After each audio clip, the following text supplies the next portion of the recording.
Has there been talk of an Onyx biopic? What's happening, Fredro? Yeah. I shot a movie last summer called Equal Standard. Okay. Ice-T was in the movie. Yeah. Hassan Johnson. It was a dope movie. And the director, Taheem Byron, he wrote the Onyx movie. So while we was doing Equal Standard, me and him put it together. I gave him the manuscript, I gave him the book, and he turned it into a screenplay. So I just want to say rest in peace to Taheem, because after Equal Standard came out, he was gunned down. Wow.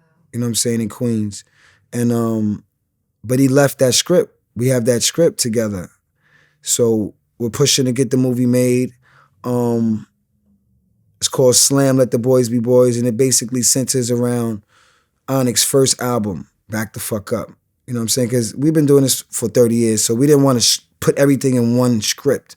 So we just kind of base it on the true beginnings of how Onyx started up until when we won a Soul Train Award. Right. You know what I'm saying? So right. It covers that time period. Beautiful. Yeah, so the Onyx biopic. We doing a documentary. Okay. Called Slam, Mosh Pits and Hip Hop. Damn. Because like I said, we brought slam dancing to hip hop. Right. You know, it was done before. Like you had guys like Cypress Hills. Right. Beastie Boys, groups like Bad Brains, Run DMC was kind of bringing it to where it needed to be. And then we came out with the record Slam and did a video, and then there you go. There's Mosh Pits and Hip Hop. Right. You know what I'm saying? So now you see like the Little Uzi Verts, Travis Scott, right. Odd Future, Suicide Boys. These new dudes who are doing this slam shit. Right. Extension. Right. It's crazy with it. Right. We started that. Right. And it's still moving. Right. And it's still here. So we're gonna do a documentary about it because it's still here. Right. And you know, I just think the tragedy at Astroworld was you know, that was part of the energy, but it was never supposed to be that. Exactly. You know what I'm saying? That was something else. Right. That wasn't mosh pits. Right. That was just fucked up shit. For sure. You know what I'm saying? But it's that same crowd, that energy that right. That I want to let it out. Right. I was gonna say, just Onyx being such big touring artists, and you see someone like Travis and what happened at Astroworld, and he's getting sued, he's getting blamed for all of that. Like, what are your thoughts from the artist perspective? Was there anything he could have done? Yes, I think so. I think stop the show, turn the lights on. You know. Right. But you can't put the full responsibility on him. There's a lot of people there. He's one guy on stage. So if something happens over there, how is he responsible for that? Right. You know? Can he be the one, be part of the blame? Yes, because it's a Travis Scott event. But was he responsible for that? No. Right. No, because he didn't want that. He didn't wake up in the morning and say, yo, I'm going to do a show tonight. Right. And this is going to happen. Right. It was unexpected. Right.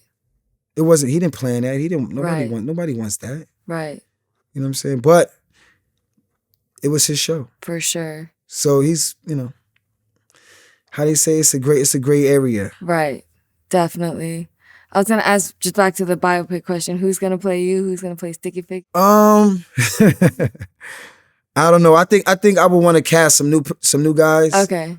You know, I think I want to cast new guys. Okay. All new guys. Okay. You know what I'm saying?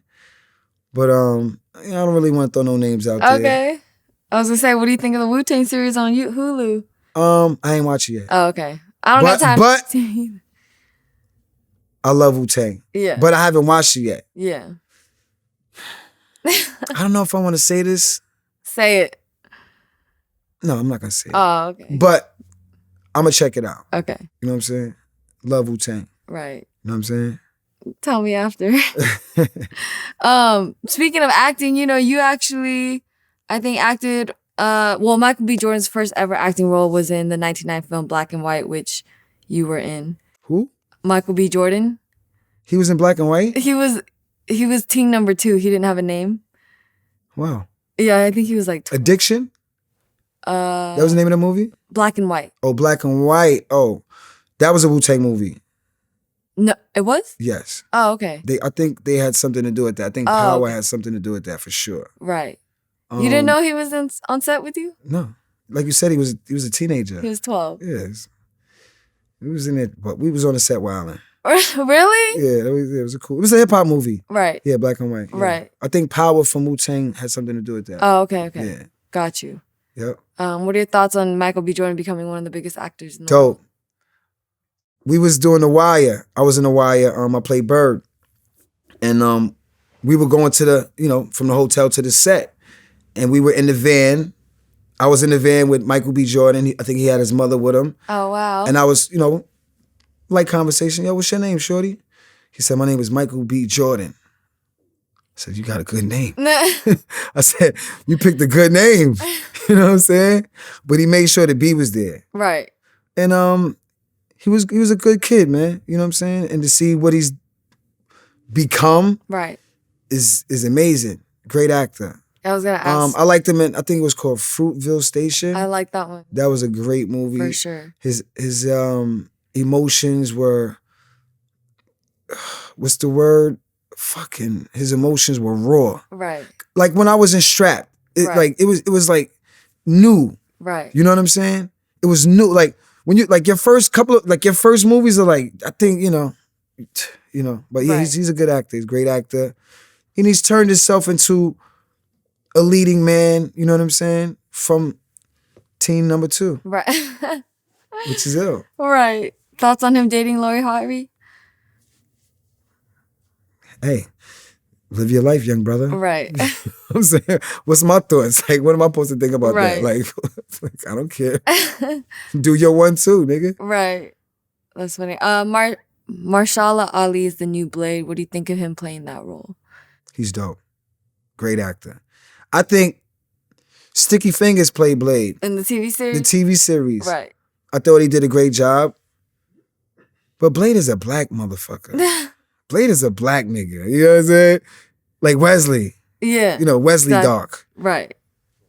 He's that dark. Right. So I think he's going to play perfect. Right. You know what I'm saying? If you think of Blade, you think of tall, dark. I think Marshall, he's going to do perfect. Right. I think you were in episode 1 of that TV series, right? A Blade? Yeah. I was in an episode. I went to Toronto. It was cool. And that was cool that, Sticky was the lead on Blade and he let me rock with him. Came out there to Canada to check him out. It was good. It was cool. You know what I'm saying? Did my thing.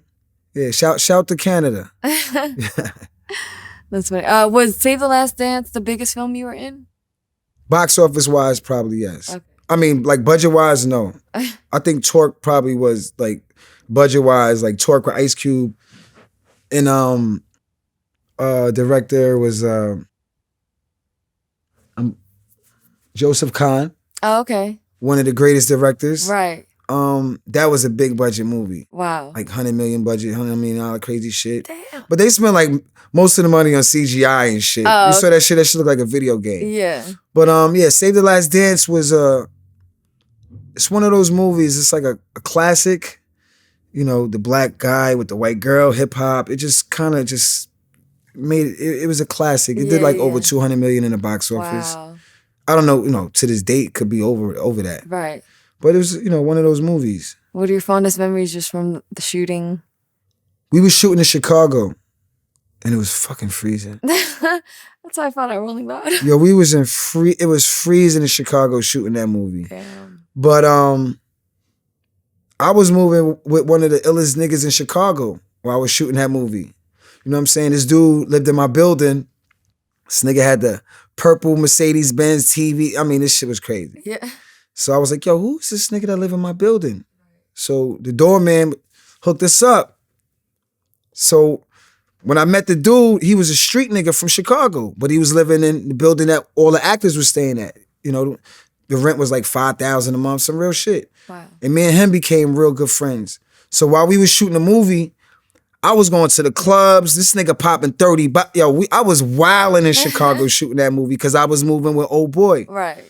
That was his name, Old Boy. You know what I'm saying? And I was in Chicago. I was, you know what I'm saying? Right. You know what I'm saying? I was in the streets. Right. You know what I'm saying? It was fun.